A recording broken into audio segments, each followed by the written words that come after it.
If long form is the way to go, if the audience quality is higher on long form, then why are we spending so much money on shorts? You can never rely on your followers, but you can rely on the email addresses. How do you know if a business idea is a good business idea? I was an advisor to TikTok, advisor to Reddit. So I was always interested in all my apps, everything I created had community a part of it. How do you know how much to charge for what you're selling, especially when something's that intangible? I think one thing you can do there is not let everyone take your course. I believe that the best businesses are built using what I call the ACP funnel. How do I select which social media I go to? Treating listening to a podcast or watching YouTube like a job with a notebook in front of you, very, very impactful. If someone's listening to this and they don't have a lot of money, and if they want to have a better life, financially speaking, what are 1, 2, or 3 things that they can do immediately which will help them be financially in a better position within, say, 1 year? Hey, hello everyone. This video is very kindly sponsored by Hostinger. If you're looking for a great hosting company for your website, check out Hostinger. I have loads of websites with Hostinger, and these are the reasons why I love them. They're cheaper than most other hosting companies out there, and they offer a free domain menu via hosting. Number 2, great support. I don't think these days I can work with a company that doesn't offer 24/7 support.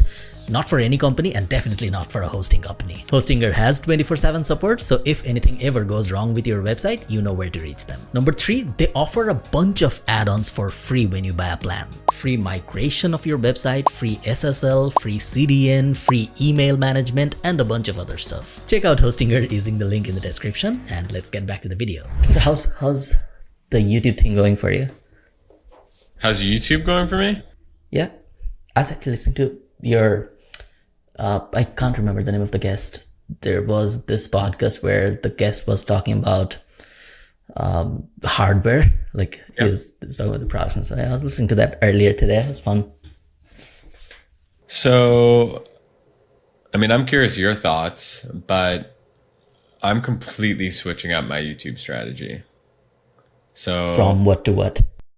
I probably spent $75,000 on short form video and short YouTube, like less than 5-minute clips. The thinking was I have a podcast, long form, cut it up in smaller clips, do a little direct to camera stuff, maybe some like less than 5-minute, more tactical guides. And honestly, it didn't, first of all, it didn't really like take off. Everyone started doing these clips. So if you're going to do short form, I think you need to be, you have to stand out. And the second piece is it just didn't feel right to me, honestly. Like it didn't feel like I'm not a short form guy. I'm like a long form guy. So I've been doubling down over the last month or something on these like long form conversations more than, and when I say long form, I mean more than 20 minutes. And so how's YouTube going? Like really good on the long form. I'm loving it. And I think that what people really want is less edited stuff, more just like authentic, longer conversations where they can listen to something or watch something and be like, wow, I listened to this and I have these 2 to 3 really big takeaways that aren't just like scripted, that like I know that this person went through this experience and actually like, communicated it. So overall, I'm having fun. I'm having fun now. I wasn't. Now I'm having fun. Good for you. Do you ever feel like when you have a lot of followers, let's say on Twitter or on LinkedIn, and then you're starting from scratch on YouTube, does it ever feel like nothing's happening? Yes, it sucks. I'll put it another way. It sucks.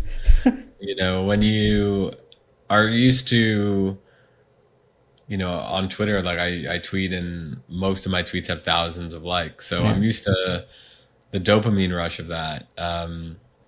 So starting on a new platform, my YouTube has 12,000 subscribers and it's been like, I've had to go out and convince every, my cousin to subscribe. You know what I mean? Like it's been so difficult to get people to subscribe. But that's really the reality of starting on any new social platform is you really need it's a very humbling experience. So I've come to terms with it. But it's definitely not fun.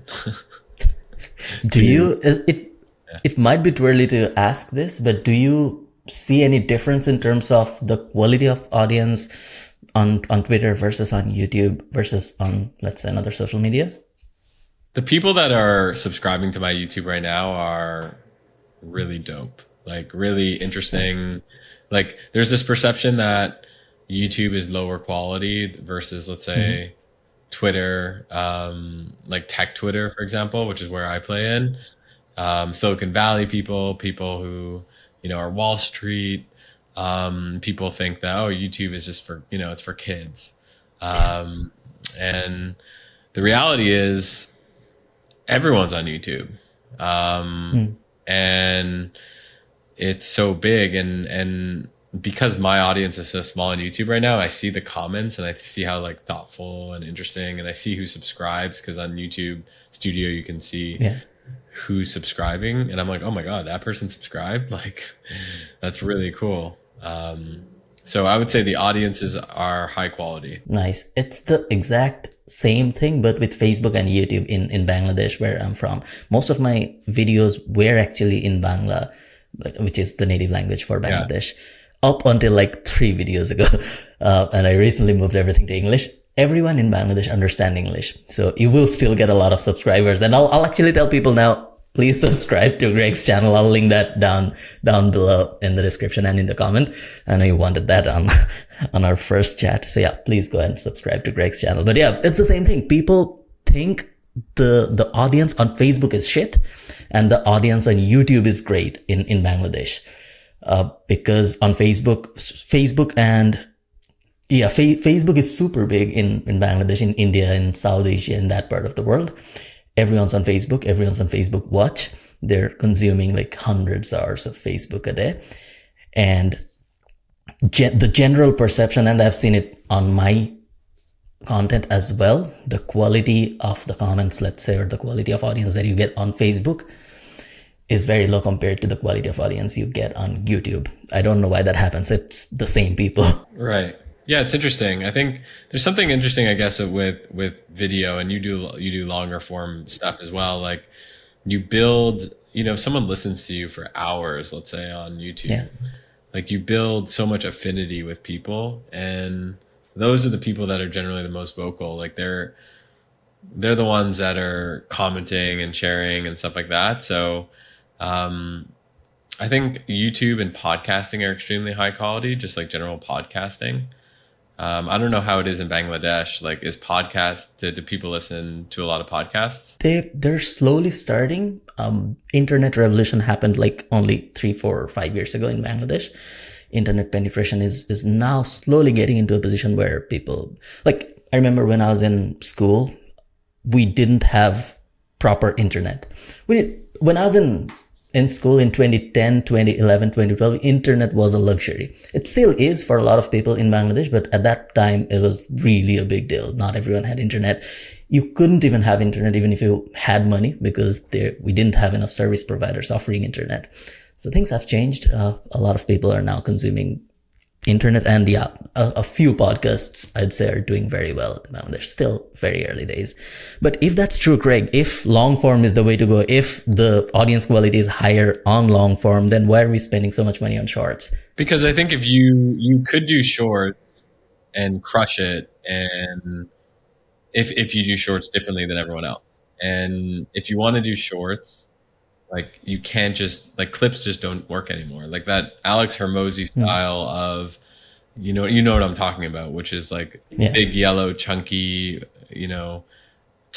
font, and like the cha-ching and like all the sound effects and making it feel like a game, like that worked. And I think the reason why short form was so interesting to a lot of people is you can take, for the first time ever, you can take this media format and post it to Facebook, post it to Instagram, post it to YouTube, post it to TikTok. So you're able to create one piece of content and share it to multiple platforms. So I think that if you're a content creator, and I still think that short form is probably the first place I would think of going for that reason. That being said, if you're going to do short form, it can't be that. It can't just be how everyone else is doing it. And I'll add to that, the caveat to what I'm saying is you need to be enjoying short form in order for you to be producing short form. Like the reason why I don't like short form is I just don't like it for whatever reason. Like it doesn't feel fun for me. But going on Twitter and writing like long threads, for example, like I can do that in my sleep. Or these long conversations, having like a tea chat with you. Like I just poured myself some green tea, like we're chatting. Like this feels more natural to me. So I would say to anyone who wants to create an audience who's listening to this is, is this format and is this platform something that feels true to me? And sometimes you have to create in order for that, in order for you to learn that. Like you have to spend a year or 2 years doing it, and sometimes you just inherently know. Why did you start creating content on Twitter? So you were already successful. You were sorry to cut you off, Greg. You were already making a lot of money. I'll give you a short intro in case people don't know who you were. You started stock trade back in the days in 2011-12, which was a stock market simulation thing, and then you sold it, right? You sold it to, I don't know who you sold it to. Who did you sell it to? It was a private equity group. Okay, nice. Then you started 5buy, and then you sold it to StumbleUpon. Yeah. And then you sold another company, Islands, to WeWork. Yeah. And then you worked for Reddit and TikTok for a while. I was an advisor to TikTok, advisor to Reddit. So I was always interested in like consumer social apps that, all my apps, everything I created had community a part of it. So that had been my thing, or is my thing. And then you started Late Checkout, yes. which is your main thing now, right? Yes, that's my main and only thing. It's a holding company that incubates, acquires, and invests businesses that have community, start with community or internet audiences. Okay, so yeah, let's get back to that original question. Why did you start creating content? What's the point? Originally, I was a teenager living in Montreal, Canada, and maybe this will resonate with your audience, but I think it might, because I really felt like I was disconnected from the rest of the world. Montreal is this, or Quebec is this French-speaking place. It's relatively misunderstood by the rest of Canada, so it's not really that connected in that sense. It's misunderstood and disconnected from the United States. So it's kind of this it's like up there doing its own thing, and it's developing its own culture, and that's what's amazing about it. But from an economic standpoint, it's not there, and at least it wasn't. And to me, I was just writing on the internet so I can attract like-minded people that could get me closer to all these people I looked up to, which were like my heroes, which were essentially geeks who built big companies, at the time. So I was I read books, and I'm 35 now, so this is a long time ago, but I was reading books and watching TV, and there was no YouTube or anything like that. But, I would see these people who built, in Silicon Valley or in New York, these companies, and I just felt so disconnected from them. It just felt like a pipe dream. And content was a way for me to actually get some of these people to reach out to me, which was crazy. Like the whole idea of you can create content and then, attract these people to me I was like, this is incredible. What did you write about, and where did you write it on? Was it a blog at one time? I had a blog. I don't know if I've ever spoken about this, but I had a blog. It was a funny name. I started it when I was in high school, called gregisenblog.com. It doesn't exist anymore. Do you still have the domain? I don't. I really should buy it back. Okay, nice. Yeah. So, what were you actually writing about? So it was like startup stuff or business stuff? It was sharing in real time what I'm learning building and launching products on the internet. And keep in mind, this is like, Okay. I'm like, I don't know, 16, 17, 18, Yeah. 15, very young. And at the time, the internet, it was like weird for me to be doing this, basically, is what I'm trying to say. Whereas now it's more like understood, just around like there's just whole ecosystems that exist. So what was I writing about? I was writing about these like projects I would be launching or building or people I met and lessons I've learned along the way. Do you remember the the first product or service that you built that made you $1 on the internet? Yeah, I think it was Was it? I think it was a video game. I think it was called The Game World. And it was a niche review site for video games where I was actually Okay. reviewing video games and it was just this niche site and I started really doubling down into the Nintendo ecosystem. So Nice. had the realization that it you don't want to be everything to everyone. You don't want to just be another, review, video game review. That's very tough. But if you become a place where it's niche, super niche, and you could, cultivate a community of people like into, let's say, just, this one subset of video games like platformers or RPGs or Nintendo RPGs. You're swimming downstream versus swimming upstream. So I built that and then I put some ads on it and I just remember like, whoa, like it just felt so surreal because the money felt like surreal. I don't know. It just like, it felt like, oh, this is like fake internet money. Like there's no way this is going to transfer to my bank account. And it did. I was very big into there was this Amazon affiliate marketing boom in 2015, 16, 17 in Bangladesh. Everyone was building, like whoever was on the internet making money, they were either freelancing on Odesk Elance, which then combined became Upwork, or freelancer.com was very big back in the days. And there were a few other smaller marketplaces which were doing well. So everyone around me were either a freelancer or were building Amazon affiliate websites. And I remember I got into that world as well and started building websites on topics that I had no interest in. And I only built websites on those topics because they were easy to rank and had search volume. And it did well. I built a bunch of them, sold a bunch of them. And that's, I think, how I made like the first big money on the internet with Amazon affiliate websites. Oh, good old fun days.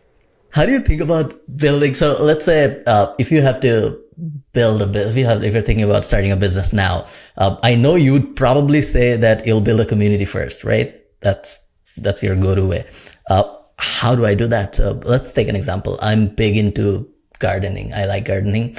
I can't wait for summer to start here in Ireland because you can't really grow much in February in Ireland.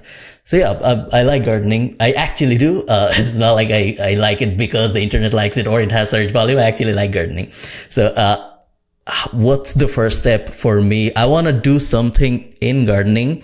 I want to start a business because I hate my job or I don't want to do my job anymore. And I don't want a lot of money. Let's say 3, 4, 5K a month is great. Even 1, 2K a month is good. What's the first step? Let's say I want to build a community. What do I? So someone asked me this exact same question in we have this membership called Community Empire. And it's just like a bunch of builders building businesses that are all powered by community.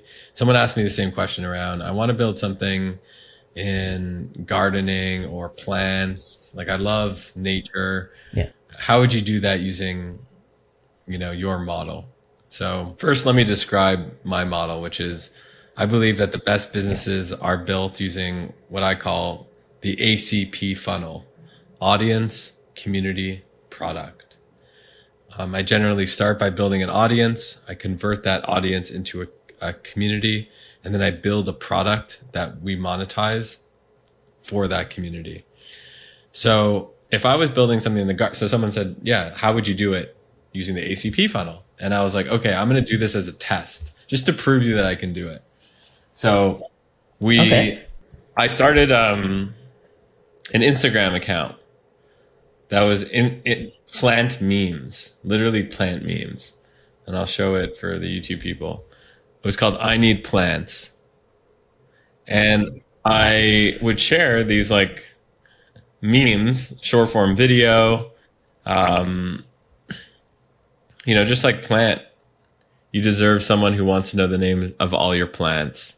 1,800 likes. So I didn't create Nice. one single piece of content. I would actually reach out to people, ask for permission to use their content, post it on Instagram. The account started blowing up. So now all of a sudden I have 84,000 people who follow it that joined within 90 days, something like that, which is insane, which is crazy. Now I have that, and it's about how do I take a subset of those people and put them into, a private community.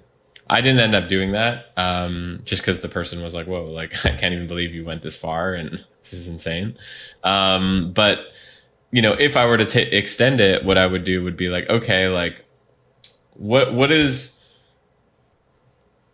how do I just, bring together the most hardcore of these 84,000? And maybe that means just 40 people, but I want those people in a room, metaphorically, either in a digital community or in an event series or something, so that I can figure out what are their problems and how can I prioritize their problems to build them a startup. And so my second step would be create a private community, probably free. And then my third step would be, okay, now I understand these people, go and build them a product. So that's how I would go about building a startup in the gardening space. Gotcha. So if I want to break it down even further, so step one, do I always how do I select which social media I go to? Do I always go to Instagram? Should I go to Twitter, or do I create YouTube videos? How do I decide where to go to? So it's obviously, there's no one size fits all to answer that question, because for the plants, for example, like Instagram made so much sense just because of how visual it is, and how visual plants are. Like it might have made less sense on LinkedIn or it might have made less sense on Twitter. But so I think you have to ask yourself, like, what, the type of content and the format that you're going to be sharing, what makes the most sense? Which platform lends the most amount of sense to it?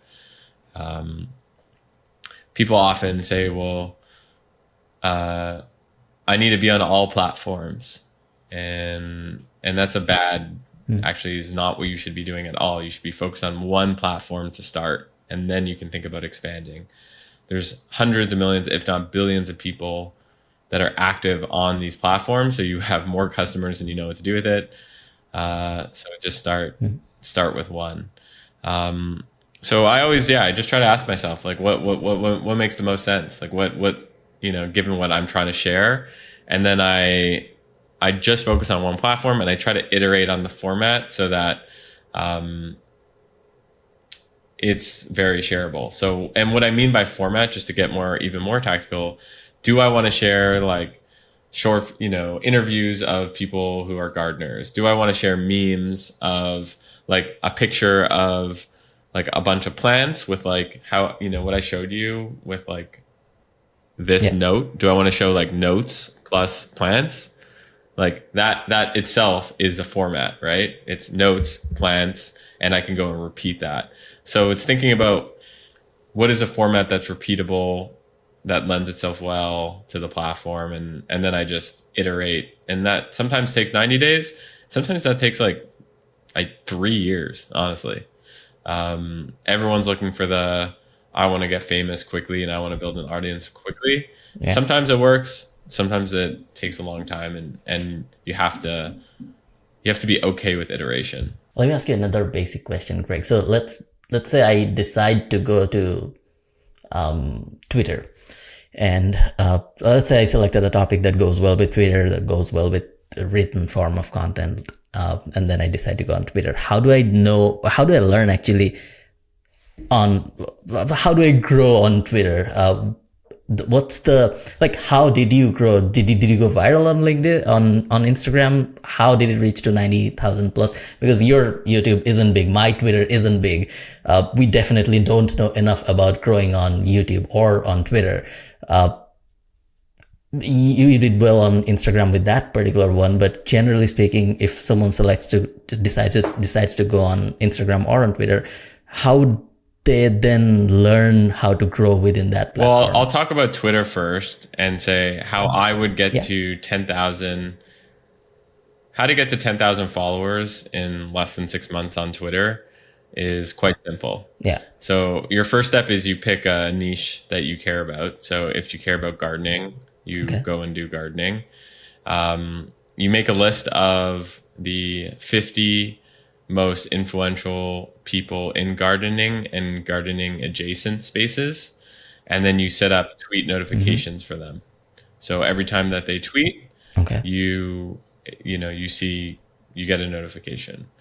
When when you get a notification, you actually, before I talk about that, step 0 is you optimize your profile. It's actually like step 2 is optimize your profile. Step 2 is optimize it. First, you pick your niche, and then you optimize your profile. And I'll give you an example. So, like we have a internet audience, a Twitter account called @BoringMarketer, and it gets a ton of. It's basically like sharing boring ways to grow your business using AI assisted SEO. And people follow it because they're like intrigued about who's this boring marketer. So with step 2, you really want to think about how can I create intrigue, because intrigue gets people to follow. And people miss that step. Step 3, we talked about the notification. Step 4 is you want to reply thoughtfully and in an entertaining way to these notifications. When you see a notification, don't just reply saying great thread or that's really interesting or all the AI type of answers that you see on the internet.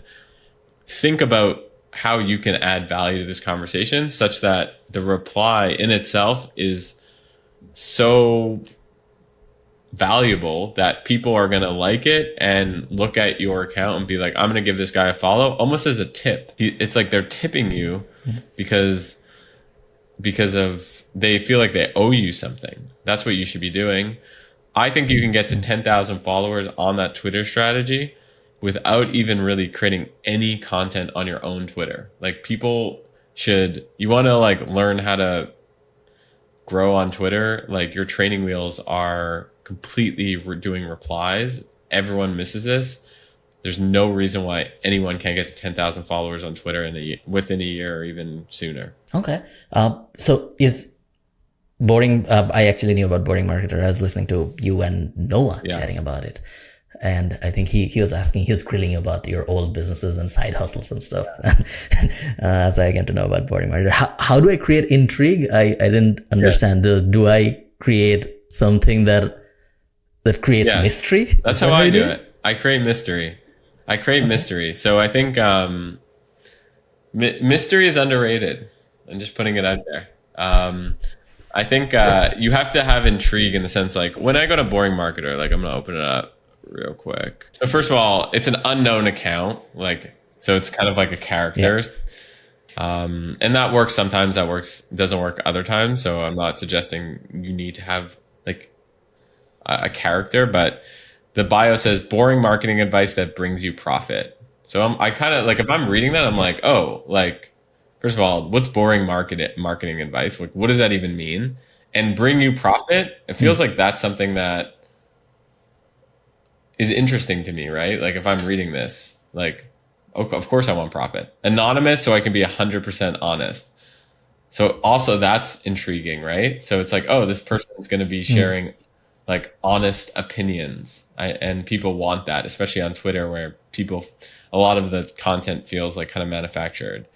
So we are the AI assisted SEO partner to your favorite brands. Follow along. So my point there is it's just interesting, intriguing, different than others. It's about you. It's about creating value for you. I'm going to give you, you're going to get value for following this. You're going to get profit, and you're going to get honesty where you're not going to get this anywhere else. And then having a character, I mean, a real person could be a character too. You know, I could be the community guy, you know, that's a character.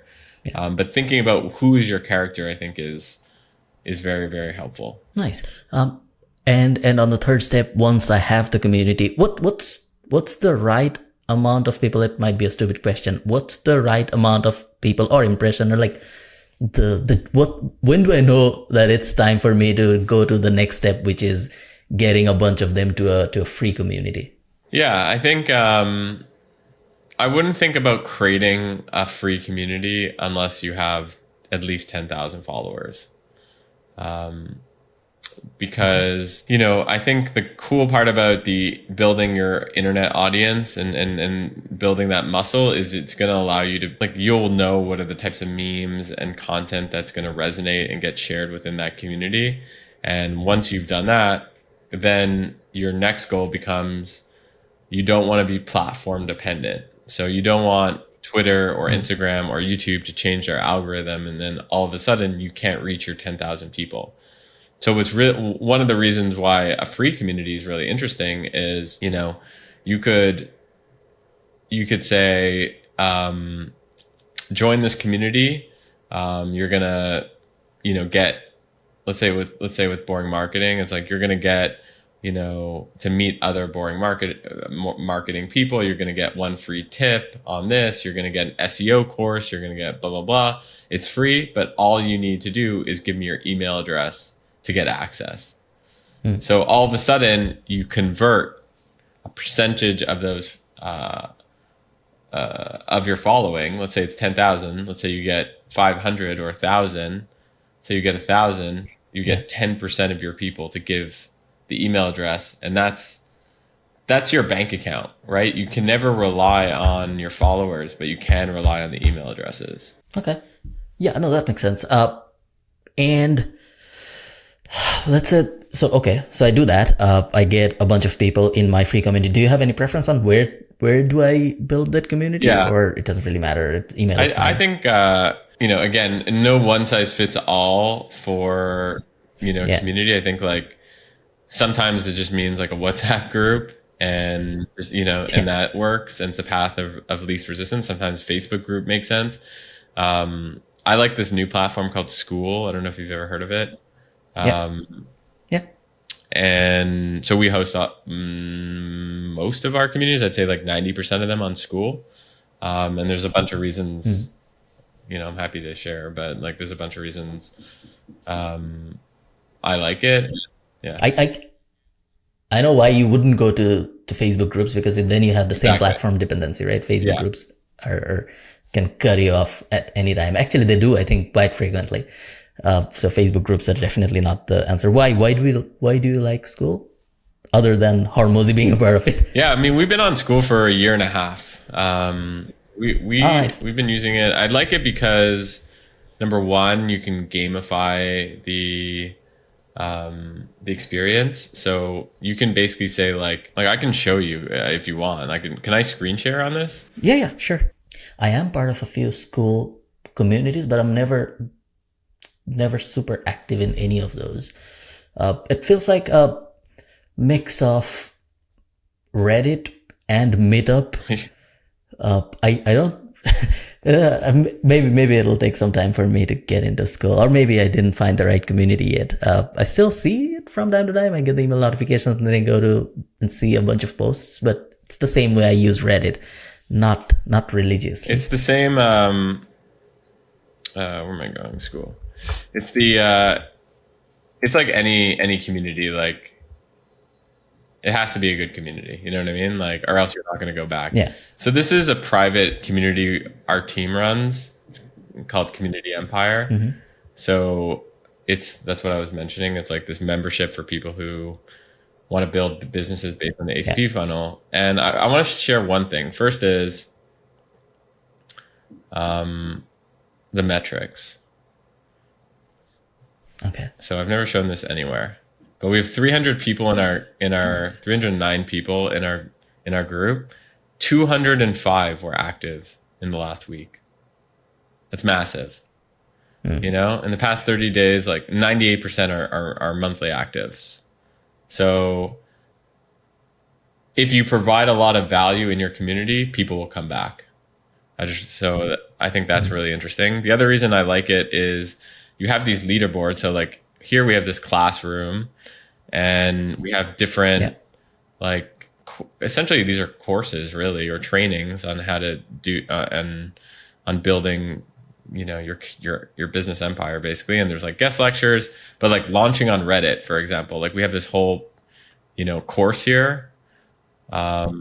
The only way you can get access to it is if you reach level 2, and the only way you get access to level 2 is if you post on the community and you get points, because when you post and you get likes, you get more points, and then that incentivizes people to be more active, because then it's like, oh yeah, I want to get access to the guest lectures. And you can see only 18% of members have gotten here, but that's why the community is so active,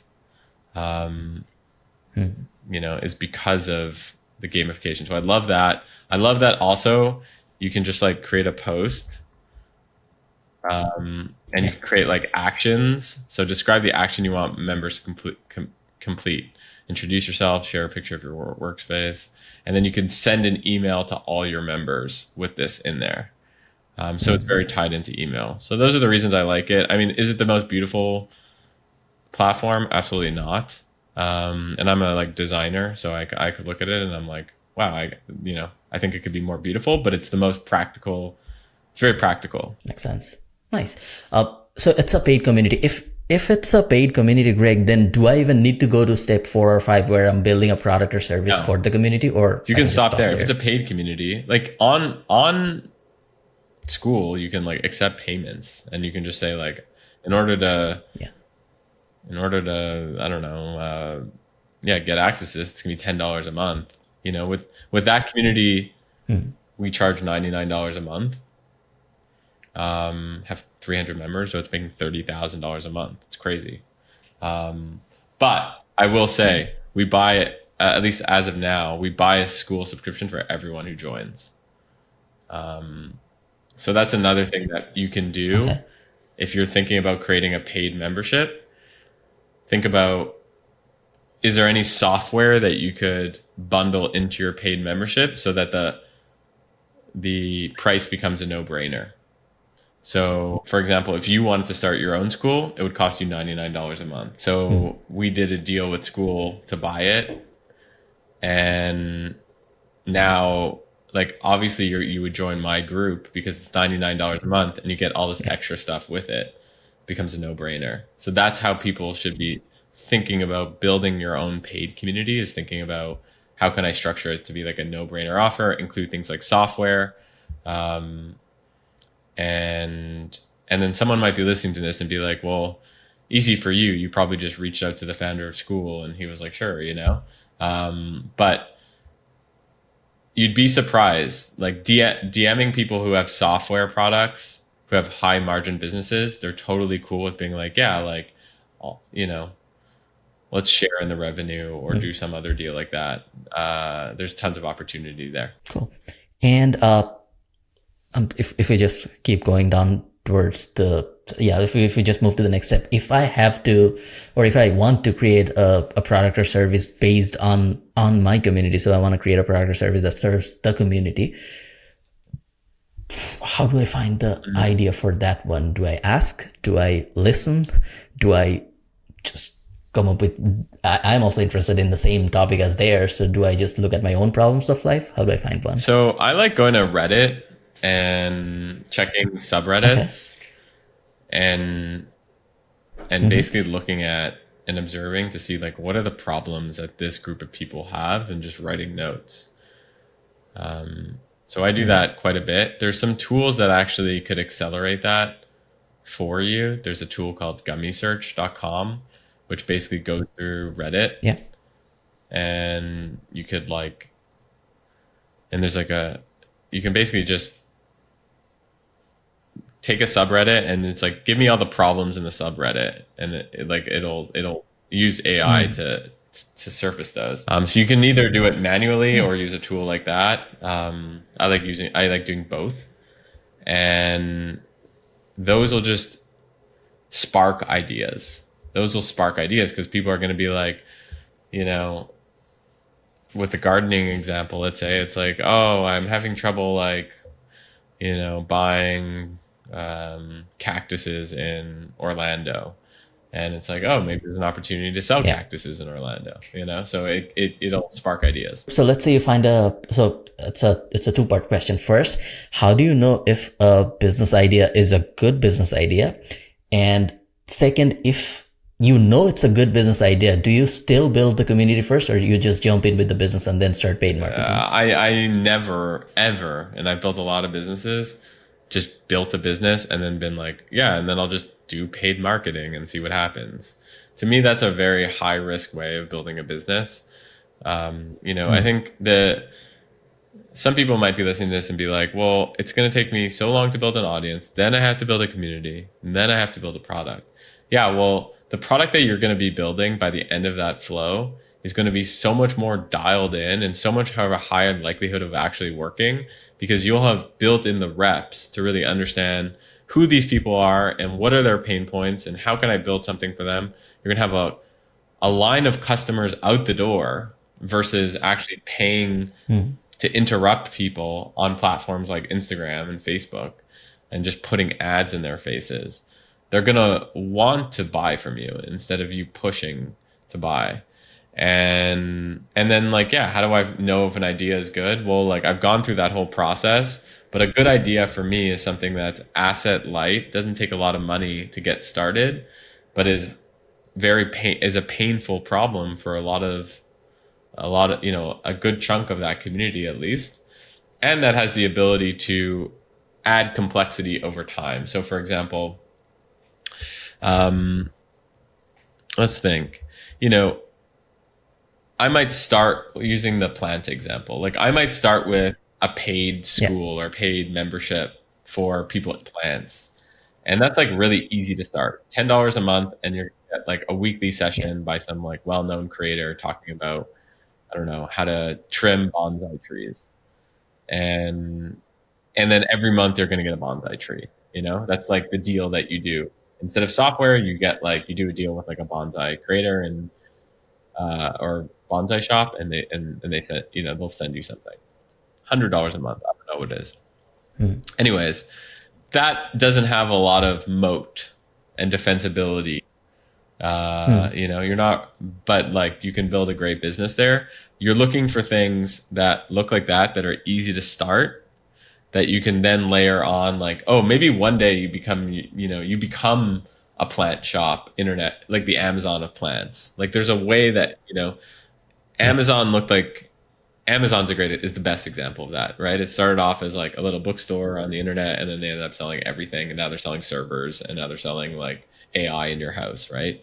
So those are the best businesses, asset light, but that could actually eventually that have unlimited upside.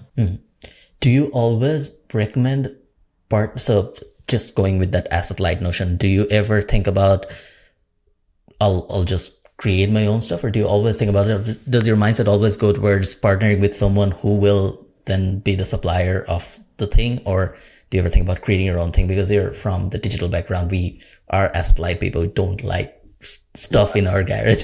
So what's the thinking process like? I think ultimately I care about value given to customer and value given to community. So I'm just trying to jam as much value as possible into the offering, such that the word of mouth of the offering is so great. Like with community, like the membership I was showing in Community Empire, like people are constantly sharing how amazing it is, and posting on Twitter of like how, and other places where, oh my God, I can't believe this is $99 a month. Like that's where you want to be. You want to be there. So because of that, and because you want to test things quickly and be asset light, partnering with other folks makes sense. often. So generally, I do start. It isn't uncommon that we'll partner in some capacity, um, but sometimes we'll just create our, do it ourselves if we have super high conviction, or if it's a space we really understand extremely well, or we have technology, we've built our own technology. Gotcha. As I'm from Bangladesh, and we, it's not a super rich country, though I'm now in Ireland for the last 7 years, but the mindset is still the same. And for most of my audience, I think the mindset is still the same, where for some reason, it causes some sort of pain when I think about increasing the price of anything that I sell. And it's a fear. I don't know why, but it's a fear. How do you know how much to charge for what you're selling, especially when something's that intangible, like a community? You don't really know how to value your product because it's all in your head, and it's not, you can't really put numbers on a paper and decide like it should be $99. I'll give you an example. We had a course we started back in 2017. At that time, it was only an affiliate marketing course, and then it became like a digital marketing thing where we started teaching everything. It was $50 when we started in 2017. Now it's approximately $250. It's a one-time fee, and people get access to everything for life once they pay it. So it's like the way we market it is it's Netflix, but with one-time payment instead of a subscription. We have nearly 22,000 subscribers now, like members, not subscribers. They just paid once. And when it was $50, people said it was expensive. It's $250 now. People still say it's expensive. I get bashed every day on different social media. It's one of the most expensive ones in Bangladesh. And I get like hundreds of negative comments. It's one of the, if I list down the reasons people hate me, this would probably be in the top 2 or 3, the price of the product. So yeah, how do you decide what Who price is to go hating you? for? Is it people who are in your audience who have not bought the course, or is it your course customers? It's people who want to buy the course in my audience. They watch my YouTube videos or they read my Facebook posts and stuff, but they can't buy it because it's not affordable for them. Okay, a few thoughts. One is, forget about the price and think about the value. It's all about the value. So if people are taking your course, $250, but they're getting $1,250 in value, then that's a great price point.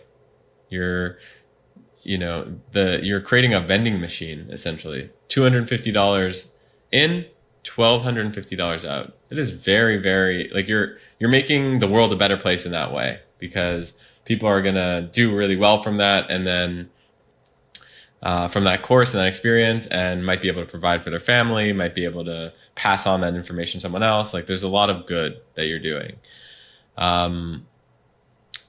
When I look at, so I think one thing when you think about pricing is to think about how much value am I realistically giving to people, and listing out what you think that value is. And make it a no-brainer offer, right? So like, the no-brainer offer with my membership is like, you can either buy school at $99 a month, or you can buy Community Empire for $99 a month, get a school, but also get free startup ideas every single month, a place to vent, get feedback on your startup ideas, $50,000 of deals on software tools. Like, there's a million things that we give that it's like, you make people feel stupid for not, if you have $99 a month and you're interested in this space, and you make people feel almost stupid for not buying it. And the next piece is, you have to be okay with, there's going to be a bunch of people who want to take, buy your product, but can't afford it. And it sucks. That does suck. Like, and it's unfortunate, because a bunch of people would be able to buy your product, and I think that there should be more programs in place to basically do like scholarship type things and sponsoring of people to bring them into that ecosystem. Because I think if we create products where only like rich people basically get access to, that's unfair for everyone. So I think it is important as us as creators and us as business builders to not just create an environment that's only for rich people. But that being said, your primary motive 100% should be value. How much value am I taking in? How much dollars in? How much values am I coming out? That's the only way to think about it. And you should never feel bad about pricing based on that, in my opinion. The reason that I asked that to you is because what happened with, or it's a constant battle. There are a lot of people who did well, who are doing well after they join the course that we sell, but there are also a lot of people who don't. Let's say we have 22,000 people so far who have joined, who have paid me money to get access to everything since 2017. So it's been a while, 6-7 years.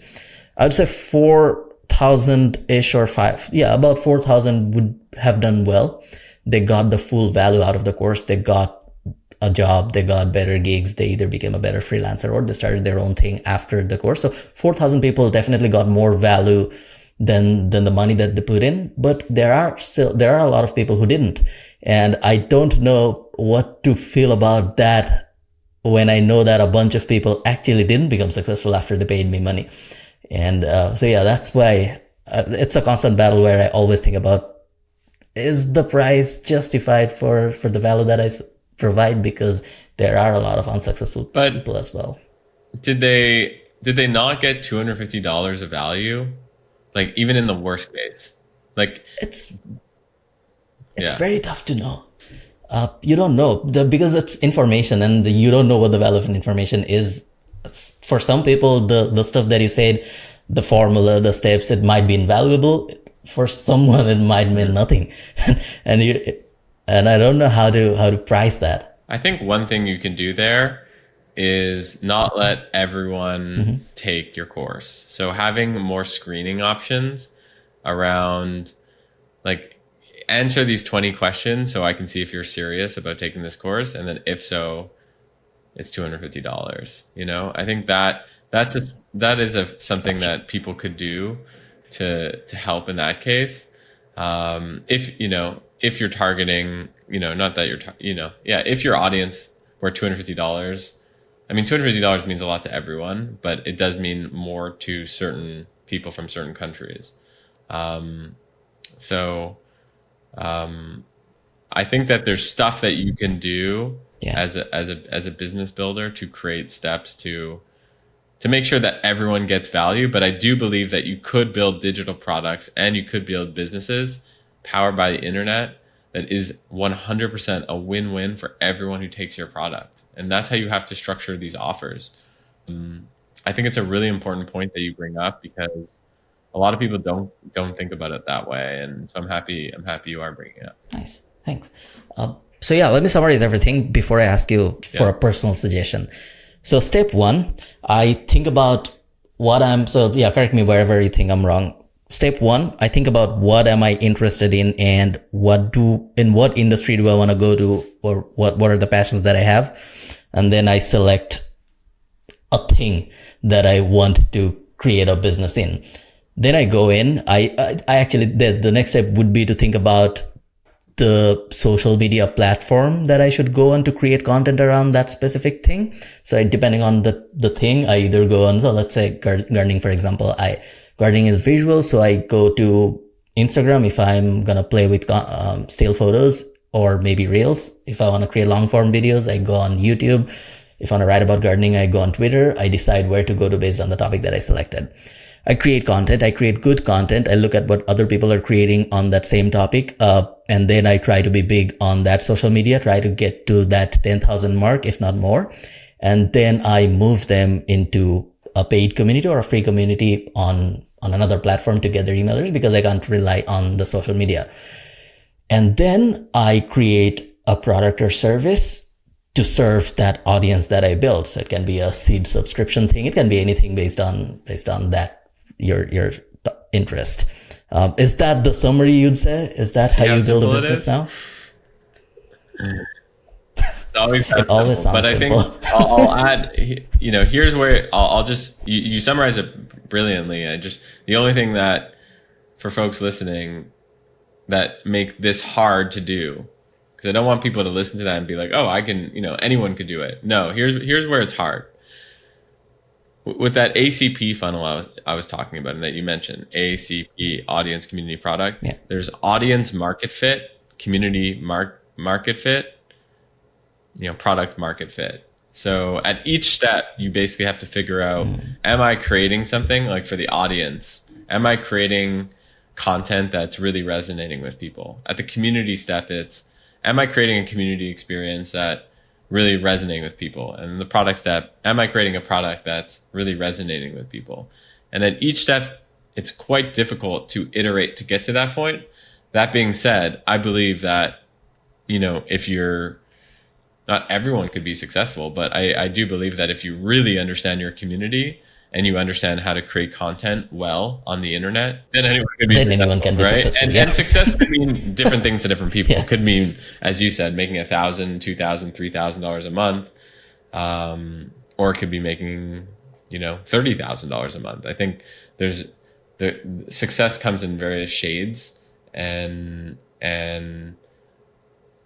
I do believe that this model and this framework is the future of business. Gotcha.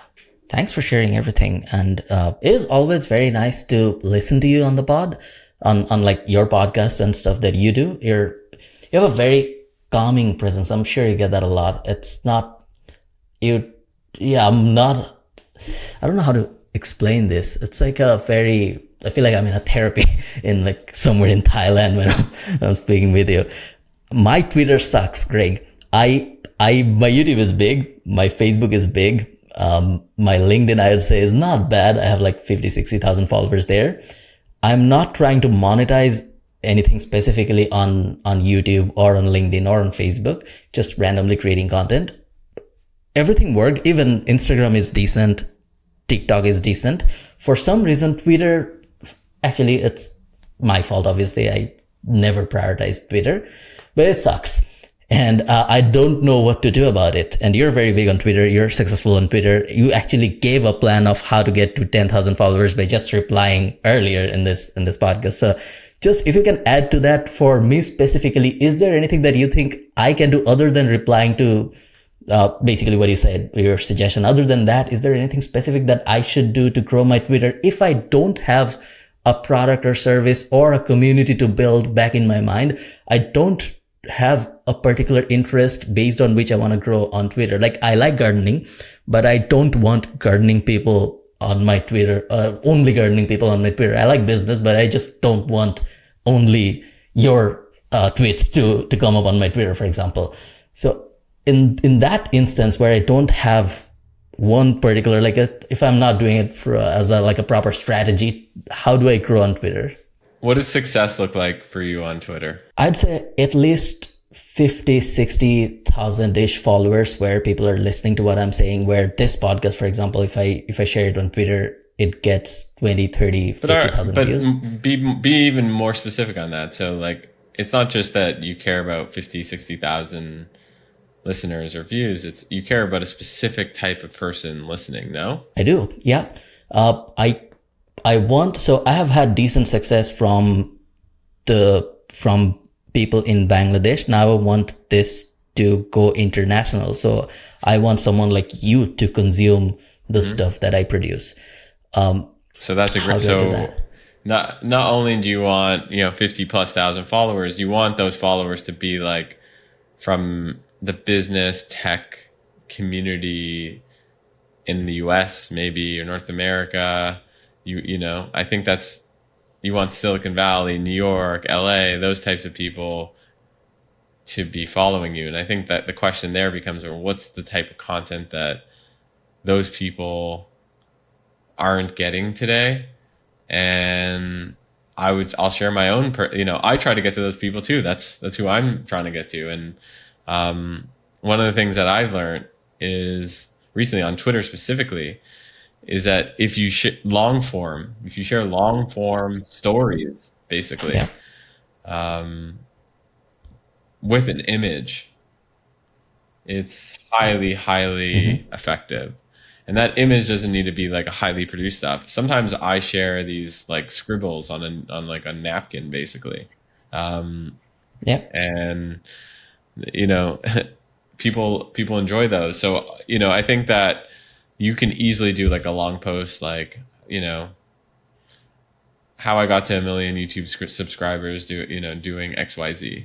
And someone like me would read that if it was in long form with like a framework associated with it. So versus like when I go to your Twitter now, which feels like very random. It's very Exactly. random. Like that's not what people want when they're deciding how to follow people on Twitter. They very much have I'm not following a boring marketer. I need to follow a boring marketer. Oh, I'm not following a person who's like building a business on top of YouTube. I'm going to go follow that person. So you have to be that slot and long form stories. And why long form stories? Because no one can compete with you based on your own life. Like these are, yes, people can copy tweets about other frameworks and stuff like that, but like no one can copy your own real life experiences that you have. Thanks for sharing that, Greg. If I just last question before I let you go.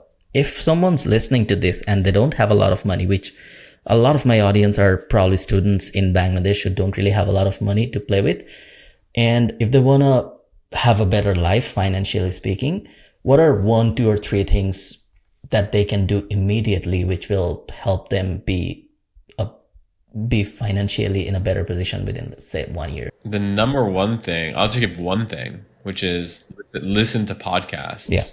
Like there is nothing like listening, like so many of these conversations that were in closed doors basically are now, the Tim Ferriss podcast is a great one I like listening to. The My First Million podcast is a great one I like listening to.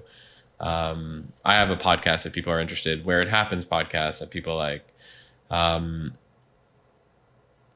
These, I probably spend at 1 to 2 hours a day listening to podcasts and just taking notes. And I think it's so interesting when you're in the ears of people, like when you're listening to someone like on your ears, I guess, you almost feel like you get to know someone and you feel like you're in the room. And it'll get you to start thinking like them.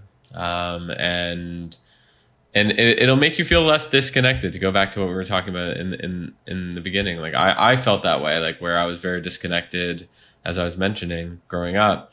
And I had to fly into these, like I moved to the US and I had to like fly to I lived in San Francisco for 9 years and I had to like do all these things and uproot myself from my family and friends. You don't have to do that anymore. You can just live in Bangladesh and just listen to these people on podcasts and watch, YouTube and just take notes and actually go and do stuff and don't be just the listener, right? Be the doer too.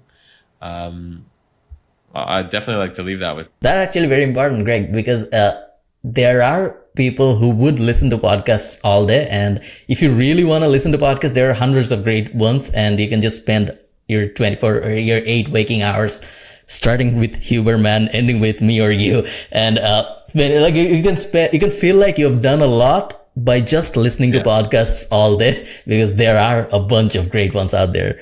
How do you take notes when you listen to podcasts, and what are you specifically looking for to take notes of when you're listening? Oh, I lost the question. What's the question? The podcast is a passive consumption thing for most people, so they're not always thinking about taking notes when they're listening to a podcast. How do you do that? And are you looking for anything specific to take notes of? There's an app called Sniped, SNIPD, and it allows you to like clip podcasts and highlight parts of podcasts and take notes. Yeah. So I would suggest downloading an app like that and being like conscious of like, I'm not just going to go for a walk and listen and just, this is going to be entertainment. It's like, no, I'm going to sit down at my desk. I'm going to listen. I'm going to pull out a notebook and I'm going to take this seriously. Like you treat it like a job,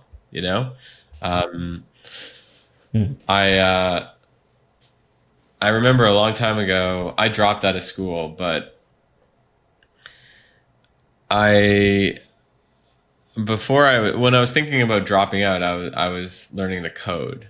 And I remember, I think I was speaking to my brother. My brother was like, yeah, I was like telling him I'm thinking of dropping out or something. And he was like, if you're going to drop out or something and you're going to learn to code, treat it like a job, like treat it like a job. 8, 9 hours a day, like put it in your calendar, and I never thought about that because at the time I was a student and I was like, yeah, like I'll just kind of like, I don't know, read at night or whatever. Anyways, the point is, long story short, is treating listening to a podcast or watching YouTube like a job with a notebook in front of you, very, very impactful. And using an app like Snite. Cool. Listen, great. Thanks a lot for doing this. I'll link everything, all your stuff. If you want to plug something, now's the time, but I'll link everything in the description and in the first comment anyways. And yeah, everyone, please go subscribe to Greg's stuff. Do you have any particular place that you want people to go to? YouTube. Yeah. Find me on YouTube. Okay. And if this was helpful, if you didn't like me, don't subscribe to YouTube. You can still subscribe. It wouldn't really mess up with your analytics, but yeah, please go subscribe to Greg's channel. Thanks a lot, Greg, for doing this.